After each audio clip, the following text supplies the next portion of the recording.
Right here, I have them. Lay them out on the table. Despite his death in 1957, Humphrey Bogart's fortune continued to increase. Lawyers discovered something Hollywood had never seen before when they opened his will. In secret, the strong guy from Casablanca had amassed a fortune that, in today's currency, was worth $50 million. However, that was only the start. Lauren Beall, his wife, transformed that inheritance into something much more significant. Her estate had increased to more than $26 million at the time of her death. Today, their son Stephen is in charge of a corporate empire that continues to generate hundreds of thousands of dollars annually. How did an actor who smoked a chain get money after passing away? In the heart of New York City's elite society, Humphrey Bogart was born on Christmas Day, 1899. Belmont de Forest Bogart, his father, was a famous surgeon who had connections all over the Upper West Side of Manhattan. Maud Humphrey, his mother, was a well-known magazine illustrator, whose illustrations were featured on the covers of prominent magazines. In addition to being a well-known commercial artist in her era, she was a fervent advocate for women's suffrage, which was quite dangerous from a social standpoint. Signs of affluence were everywhere in their home. Their only kid grew up surrounded by luxury and power, from Ma's stylish artwork to Belmont's extensive medical library. But the glitz frequently concealed far more nuanced realities. Dr. Bogart had a secret weight underneath the family's well-preserved exterior. Shortly after graduating from medical school, he was given a prescription for morphine to treat the pain in his leg after it was crushed by a horse-drawn ambulance. What began as therapy gradually turned into an opium addiction that he was never able to overcome. On the outside, he continued to treat the city's elite as a well-respected physician. In private, however, the addiction damaged his personal life, his finances, and his health. He left behind $35,000 in unpaid fees and $10,000 in debt by the time of his death in 1934. This darkness followed Humphrey through his early years since he was raised in a society that valued appearances over integrity. The person that carried the household most of the time was his mother, Maud. She made up to $50,000 annually at her height, which is more than $1.5 million in today's currency. She painted advertisements for everything from soap to baby food. When Humphrey was still a kid, she even used him as a model. She organized protests and stood in front of audiences to demand the right to vote. But she was also a strong supporter of women's suffrage. But there was little affection at home. In the home where Humphrey and his two younger sisters, Frances and Catherine, grew up, their mother demanded that they refer to her as Ma instead as mother. In their family, a kiss was so uncommon that it was considered an occasion, according to Humphrey. The Bogarts' way of living was a reflection of their position. Some of the nation's most prestigious institutions and Central Park surrounded their Upper West Side condo. On a 56-acre home on Canandaigua Lake, summers were spent playing tennis, sailing, and croquet. In contrast to the ease and warmth that many of his future Hollywood friends recalled from their childhoods, Humphrey felt out of place due to the emotional distance at home, even if the youngsters appeared to have it all. His parents shaped his schooling to meet their ideal of his life. Trinity School was established in 1709 with the intention of molding boys into future heads of prestigious social groups and Ivy League universities. Bogart, however, never blended in. He was reclusive, preferred chess and fishing to academics, and detested the formal demands made of him. He was made fun of by his classmates for his pretentious name and stiff clothes. His mother discouraged him from expressing emotion at home. After that, his parents enrolled him in Phillips Academy, which was known for turning out America's influential people, in Andover, Massachusetts. His rebellious nature took over instead. He was accused of throwing a headmaster or a groundskeeper into the school pond, among other wild behavior claims, and he failed 4 of his 6 classes. Others said that he died as a result of his drinking and smoking. For whatever reason, he was expelled by the spring of 1918, disappointing his parents and ending his hopes of becoming a doctor. Bogart joined the U.S. Naval Reserve when he was 18 and had few other options. He was sent to the USS Leviathan, one of the biggest troop ships in the world, but the armistice that ended World War I was just 16 days later. He was responsible for returning thousands of servicemen from Europe during the majority of his tenure. He was punished with 3 days of solitary confinement on bread and water after he missed his ship. Despite these incidents, he was honorably discharged on June 18, 1919, as a petty officer second-class, and his records showed that he was above average in proficiency and superior in obedience. He would subsequently feel more grounded in the demanding roles that made him renowned, thanks to that brief military experience. Although the origin of his distinctive scar and small lisp was never made known, they were an integral part of who he was. He had enlisted after conflict had concluded, despite studio advertising allegedly claiming he had been injured in a naval engagement. According to a different account, he was handcuffed during an escape attempt and was smacked across the mouth by a prisoner he was protecting. Others said it occurred when he was a child, perhaps from a wooden splinter when he was 12. The scar was not mentioned in his Navy medical records, which listed a number of injuries. His tough, wounded on-screen persona was further enhanced by the mystery. He had no idea what to do after he left the Navy and came back to New York. His mother publicly bemoaned the fact that he lacked ambition and a profession. He made an attempt to work for a Wall Street firm and then the National Biscuit Company, but he soon lost interest. As an alternative, he sailed, rode horses, and socialized a lot. It looked like wasted potential to his parents. However, it was at this time that he received an offer from a family friend who works in theater as an office assistant. It was almost by accident that Humphrey Bogart entered the entertainment industry. He was a young man with no clear purpose and a dwindling family fortune. After returning from World War I in 1919, he was offered an office job at Brady's World Film Studio by his parents' acquaintance, William A. Brady, a famous theatrical producer and the father of actress Alice Brady. Even while the work was boring, mostly paperwork and running errands, it subtly paved the way for a profession that would eventually make him one of Hollywood's biggest stars. It was unlikely that the man who ran papers for a family acquaintance in 1919 would go on to become a legendary figure in American cinema. Bogart made a sluggish and unsuccessful transition into theater. He left that office position to work behind the scenes, not in front of an audience, as a stage manager for Brady's productions. During a Memorial Day concert in 1921, he gave a single line as a Japanese butler, marking his debut acting appearance. It had minimal effect. He occasionally experienced embarrassing situations, near dismissals, scripts thrown in the garbage, and one time spared only because an actress pretended to be ill in order to preserve a program that would have been a complete disaster. He never attended professional acting classes, and occasionally his nervousness overcame him, leading him to leave the stage in the middle of a performance. He accumulated tiny Broadway jobs until the early 1920s, gradually establishing a reputation that was primarily known backstage rather than to the general public.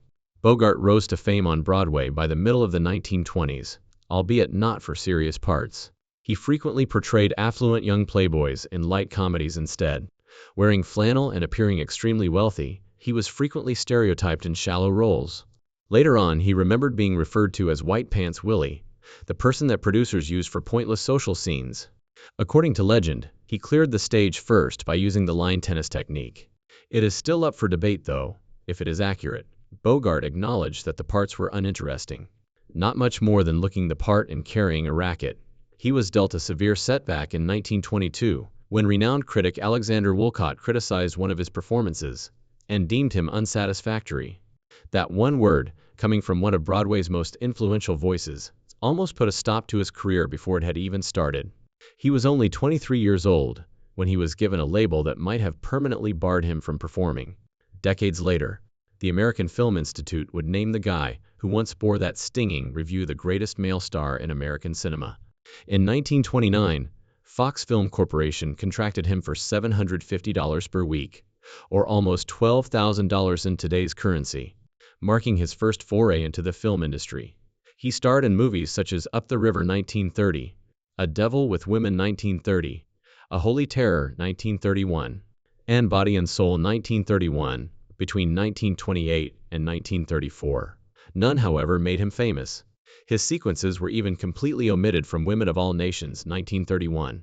Discouraged and disregarded by viewers, Bogart felt Hollywood had nothing to offer him and went back to New York. His private life was as tumultuous. He wed Broadway actress Helen Mine in her Manhattan apartment on May 20, 1926, but the marriage disintegrated rapidly. On November 18, 1927, Mine, who was already prosperous, filed for divorce, alleging abuse and neglect. According to her, Bogart was more focused on his work than their union. In less than 2 years, their divorce was finalized, leaving them amicable but extremely wounded. Bogart wed theater actress Mary Phillips on April 3, 1928. While he was still striving for stardom, she had a successful Broadway career. The majority of their 10-year marriage was spent apart. Bogart became busier on the West Coast, and Phillips refused to move from New York to Hollywood. Unusual for the time, they even came to an open agreement that allowed each to pursue other relationships. They quietly got divorced in 1938. It was much more turbulent when he married actress Mayo Method for the third time on August 21, 1938. Their Los Angeles residence was dubbed Sluggy Hollow after Method's moniker, and the media dubbed them the Battling Bogarts. There were many violent arguments in their marriage. At night, neighbors claimed to have heard gunshots and glass breaking. During a fight, Method, who was frequently intoxicated and envious, once stabbed Bogart in the shoulder, leaving him bleeding and unconscious. To keep the incident out of the public eye, the studio hired a private physician to treat him discreetly, rather than sending him to a hospital. Method once set their house on fire and threatened him with a pistol. He almost lost his life as a result of their alcoholic and angry relationship, which ended in divorce in 1945. The Broadway production of The Petrified Forest in 1935 marked the final turning point in his career. Bogart's hauntingly realistic portrayal of John Dillinger, inspired gangster Duke Manty, captivated spectators. January to June was the play's runtime. Additionally, when Warner Brothers decided to make a movie out of it in 1936, they wanted Edward G. Robinson to play the part, but co-star Leslie Howard refused to show up unless Bogart was chosen. The film became Bogart's breakthrough after the studio caved. Bogart named his daughter Leslie Howard Bogart in memory of Howard years later. Bogart secured a contract with Warner Brothers following The Petrified Forest. He starred in 28 movies between 1936 and 1940, most of them as killers or criminals. Edward G. and James Kagi shot him on screen. Robinson on multiple occasions, his own mother even referred to him as Bogey the BD. Although most of his jobs were repetitive, he continued to work since he was dependable. When High Sierra was launched on January 25, 1941, everything changed. Both audiences and critics praised Bogart's portrayal of a criminal with a human side, Roy Earl. It demonstrated his ability to portray a movie with emotion, in addition to roughness. His part in Casablanca was a direct result of his success. In the same year that Detective Sam Spade Bogart helped establish the movie noir hero, The Maltese Falcon solidified his legacy in cinematic history. Sardonic, tough, and constrained by his own moral principles, the John Huston-directed movie went viral and was nominated for 3 Academy Awards. Humphrey Bogart was no longer only a working actor after that. He was legendary. In 1942, Humphrey Bogart's portrayal of Rick Blaine in Casablanca accomplished more than just pleasing viewers. It made him a legend and produced a figure that would serve as the archetype for the American anti-hero. Bogart was not even intended for Rick, the tired American who operated Rick's Café Americana in wartime Morocco. Initially, the company had given him the role after considering George Raft and Ronald Reagan. "Here's looking at you, kid," one of the movie's most well-known lines, wasn't even written down. Bogart thought of them immediately.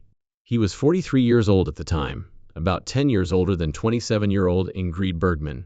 In a time when popular couples were typically closer in age, this was unique. Nevertheless, it worked. And decades later, Rick Blaine remains one of the best movie characters ever made. He was ranked as the 4th greatest movie hero of all time by the American Film Institute in 2005. Casablanca's creation was anything but easy. Even though the script was not yet complete, production started on May 25, 1942. From one day to the next, Ingrid Bergman lamented. She had no idea how the drama would conclude, or who her character would be with in the last scene. Actors were frequently given fresh language by writers Julius and Philip Epstein and Howard Coe mere hours before a shoot. The final phrase in the movie, "Louis, I believe this marks the start of a wonderful friendship," wasn't even part of the original production. After filming was over, it was recorded and written later. The film was finished in August 1942, in spite of the misunderstanding. An anticipated wartime melodrama turned into one of Hollywood's finest masterpieces. Even the producers, who never thought it would endure, were taken aback by its success. When Casablanca debuted on November 26, 1942, nobody anticipated that movie would go on to become a classic. It was nominated for 8 Oscars at the 16th Academy Awards on March 2, 1944, including Best Picture, Best Director for Michael Curtis, and Best Actor for Bogart. Despite having over 30 previous films, this was his first nomination. The film took home the awards for Best Script, Best Director, and Best Picture. By 1943, it had made $3.7 million at the box office in the United States, a huge sum that would be almost $62 million today. This achievement occurred during a time of war, when film performance was hampered by rationing and competition. Events from the real world also aided. Casablanca's themes of sacrifice and resistance made it much more impactful for viewers, especially in the weeks leading up to the 1943 Cairo Conference, where Allied officials convened to strategize. Bogart's life was altered by the film's success. Warner Brothers was paying him $2,500 a week before, to Casablanca, which is equivalent to $45,000 in today's currency. Following the success of the film, he rose to become one of America's highest-paid celebrities. His yearly income skyrocketed to $460,000 by 1946, or around $7.5 million in today's currency. He was suddenly one of the most well-off performers in Hollywood and the biggest star at Warner Brothers. He established his own business, Santana Pictures, in 1948 after being granted authority over his projects under the New Deal. Bogart's rise demonstrated to the industry the true worth of a leading man with enduring screen presence, something that very few performers at the time possessed. His place in history was formally established about half a century later. He surpassed Marlon Brando, James Stewart, and Cary Grant, to be crowned the greatest male star of classic American film by the American Film Institute in 1999. More than 1,800 reviewers, scholars, and film industry professionals made the selection. Bogart's picture turned into a cultural icon. His image was even featured on a postage stamp issued by the U.S. Postal Service in 1997. His most well-known figures are still present in popular culture, from Looney Tunes cartoons to Woody Allen's play It Again, Sam 1972. Rick Blaine was listed as one of the top 5 most iconic cinematic characters of all time in a 2014 British Film Institute survey. What it means to be a movie star is still defined by Bogart's rugged, passionate, and moral attitude. His career was altered by Casablanca, but his personal life was shortly altered by another movie. The 45-year-old Bogart met Lauren Bacall, then 19 and making her movie debut, while filming To Have and Have Not in late 1943. Their chemistry was electric and instantaneous. Despite Bogart's marriage to actress Mayo Metha at the time, the attraction was undeniable. On set, the two developed a covert romance, during which they frequently exchanged coded messages and slipped away in between scenes. On set, some observed that Bacall's hands trembled any time Bogart approached close. The relationship began in 1944 and quickly became one of the most well-known romantic tales in Hollywood history. Scandal accompanied the romance. They were 25 years apart in age, and rumors circulated swiftly. In an attempt to draw attention to the age gap, Mayo Method made fun of Bacall by referring to her as your daughter. The relationship was seen startling by many fans.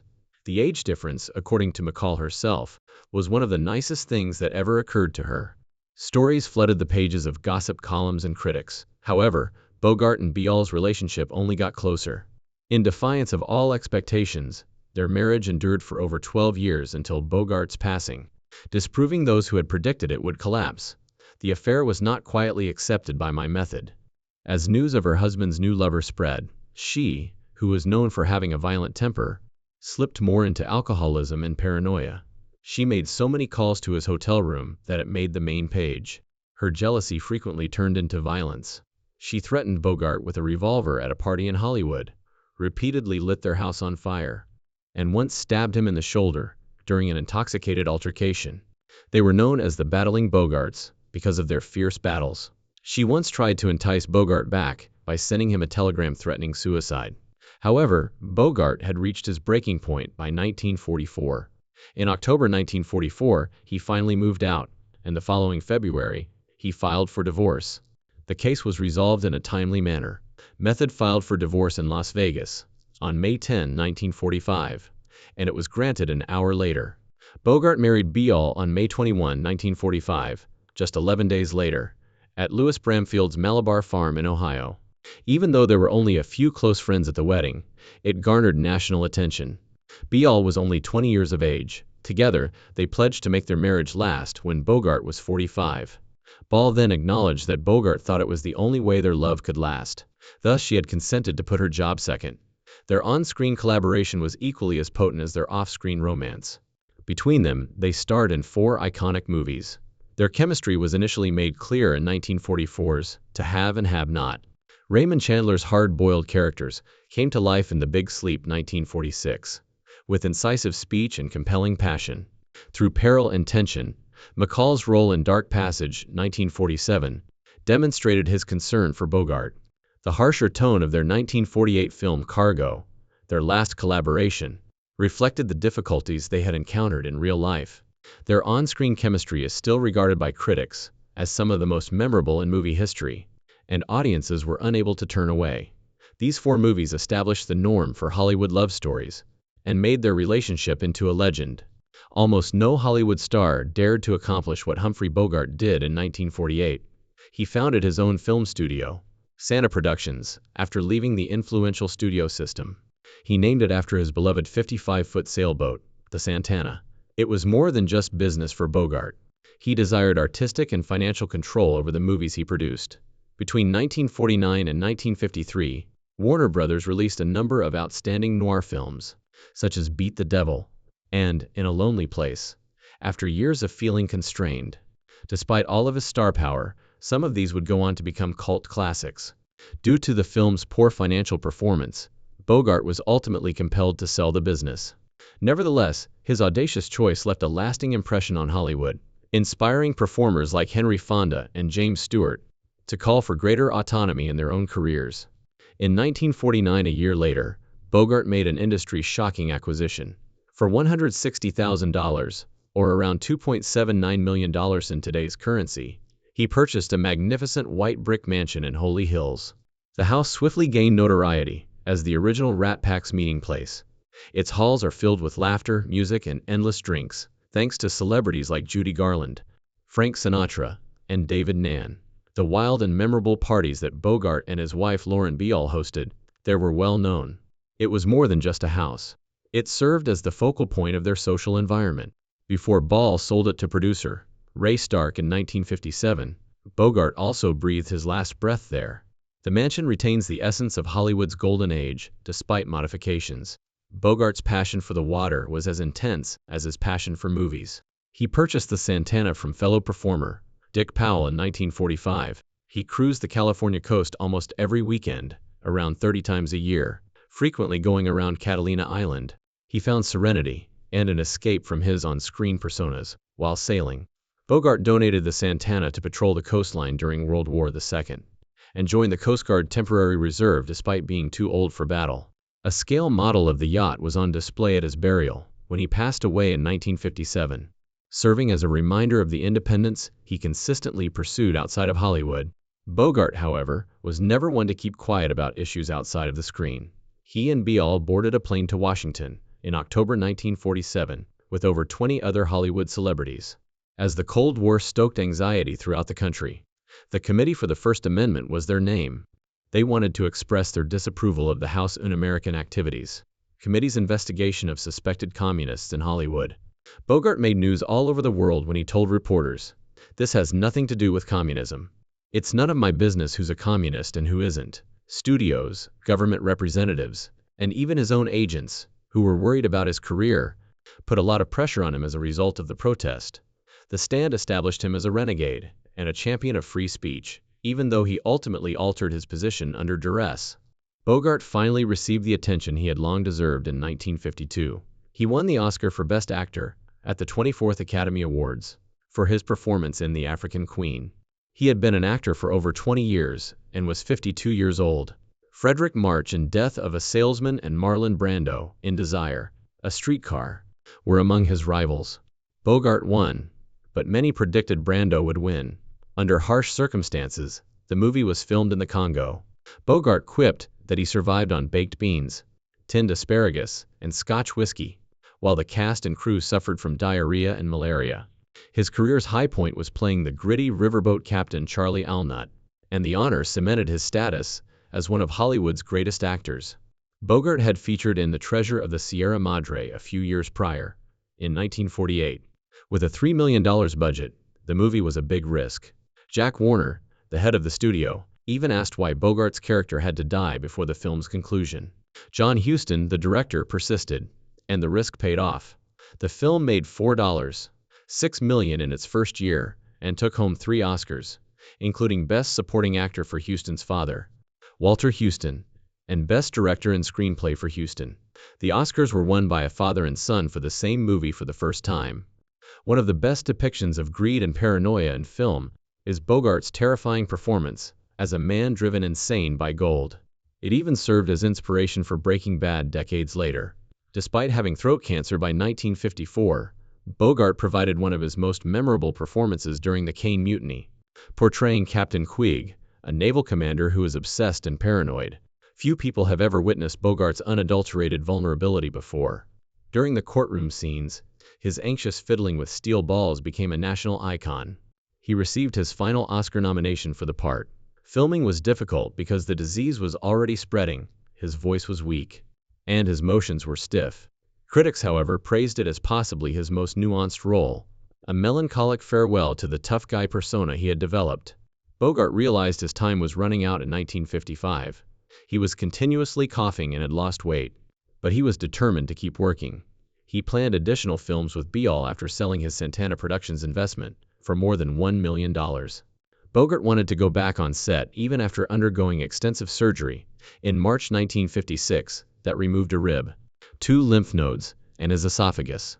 He went from weighing more than 150 pounds to only 80. At last, he gave in because he was too weak to climb stairs.